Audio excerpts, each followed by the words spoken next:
আসসালামু আলাইকুম। ওয়ালাইকুম আসসালাম। ভাই আমরা আইছিলাম ধর্মার চ্যানেল থেকে আপনার একটা কথা প্রশ্ন করতে বললাম। হ্যাঁ করেন। ভাই এই আমাকে ধর্মার চ্যানেলটা কিন্তু সরাসরি লাইভ চলতে আছে ভাই, দর্শক দেখতে আছে।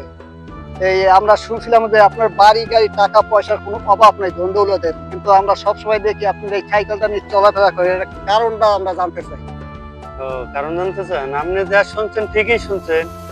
আমার বাজারও গাড়ি আছে 10টা, জি বাইক আছে 5টা, আর অন্য গাড়ি আছে। এই শুনছেন দর্শক, শুনছেন? এই শুনছেন? আপনি লাইভ শেয়ার কমেন্ট করেন। এই আমার অন্য গাড়িও আছে, তারপরে আমার বাড়ি আছে 4টা। জি কিন্তু এই যে সাইকেলটা, এটা আমার বাজারও গাড়ির থেকে আমার কাছে এটা দামি। কেন? এটা আমার দাদার বাপে চালাইছে।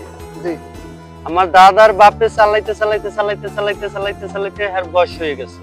আর পারে হ্যাঁ দর্শক, আপনারা কথাগুলো খেয়াল করেন, শুনলেন শুনলেন তার ইতিহাস, সাইকেলের ইতিহাস শুনলেন। তারপরে আমার দাদারে দিছে, দাদা চালাইতে চালাইতে চালাইতে চালাইতে হে মারা গেছে। জি দেশে আমার বাপেরে, জি আমার বাপও চালাইতে চালাইতে চালাইতে চালাইতে সেও মারা গেছে। এখন আমি চালাইতেছি। তারপরে এটা আমার পরে আমার ছেলে পাইবো, তারপরে আমার নাতি পাইবো। এটা যতদিন আছে আমার বংশের একটা আইতে থাকবো আর হেরা চালাইতে থাকবো।